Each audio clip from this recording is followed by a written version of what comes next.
श्री स्वामी समर्थ मैत्रिणींनो, आज अंडा भुर्जी बनवली होती. पॉपकॉर्न अंडा भुर्जी अतिशय बनवायला सोपी आहे आणि खूप छान लागते खायला. कारण का तर ते अंड्याचे जे कंटेंट असतात ते आपण जास्त मेश करत नाही आणि करताना जे पीसेस असतात ते छान असे मोठे मोठे ठेवतो. पॅनमध्ये तेल गरम करायला ठेवलं, त्याच्यामध्ये फक्त जिरं घालायचं आणि याच्यामध्ये ना कांदा थोडा जास्त घालायचा. बहुतेकदा आपण अंडा भुर्जीमध्ये कांदा जास्त घालतो आणि याच्यामध्ये घातलेला कांदा थोडासा मोठा मोठा करून घालायचा. आज आमच्याकडे ताकातलं पिठलं आणि अंडा भुर्जी आणि ज्वारीच्या लाटून पोळी घेतलेल्या भाकरींचा बेत होता. आता अंडा भुर्जी करायला घेतली. पिठलं एका बाजूला शिजतंय, मीठ घालून कांदा छान गुलाबी होऊ दिला आणि त्याच्यामध्ये लाल तिखट टाकलं. माझ्या लाल तिखटामध्ये थोडे जिरे पूड, हिंग, ओवा, बडीशेप सगळं आहे, त्याच्यामुळे त्याची चव खूप छान लागते.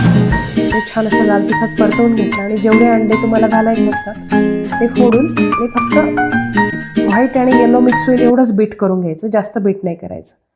आणि ते त्याच्यामध्ये घातलं. घालताना काय करायचं, मधला कांदा थोडासा बाजूला करायचा आणि मग घालायचा आणि थोडंसं मग असं साईडने मिक्स करून आणि हाय फ्लेमवर गॅस चालू ठेवायचा आणि छान असं कुक होऊ द्यायचं, जसं आपण ऑमलेटला होऊ देतो. पुन्हा नंतर 1-2 मिनटानंतर पुन्हा थोडं कट अँड फोल्ड मेथडने पुन्हा थोडंसं मिक्स होऊ द्यायचं आणि पुन्हा थोडंसं कुक होऊ द्यायचं. आणि मग नंतर शिजायला लागलं थोडं थोडं किंवा एकसारखं मिक्स करून घ्यायचं आणि पुन्हा थोडंसं अंडं ते शिजू द्यायचं.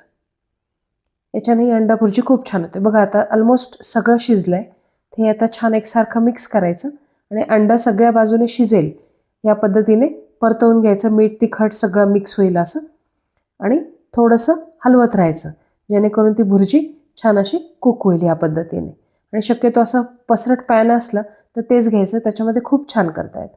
एकसारखं मिक्स झालं की सगळं मीठ, तिखट, तेल सगळं छान मिक्स होतं आणि करता करता थोडंसं डॉच करायचं, म्हणजे जे अंड्याचे पीसेस आहेत ते छान असे एकसारखे मुडतात. आणि मग त्याच्यानंतर भरपूर कोथिंबीर पेरायची आणि एक थोडीशी कमी गॅसवर त्याला छान अशी वाफ येऊ द्यायची आणि मिक्स करायचं या पद्धतीने छान. आणि मोठे मोठे पीसेस सगळे कट करून घ्यायचे. जास्त डॉच नाही करायचं, म्हणजे ते तुटत नाही आणि छान असे मोठे मोठे पॉपकॉर्नसारखे त्याचे पीसेस राहतात आणि हे खायला पण खूप छान लागतात.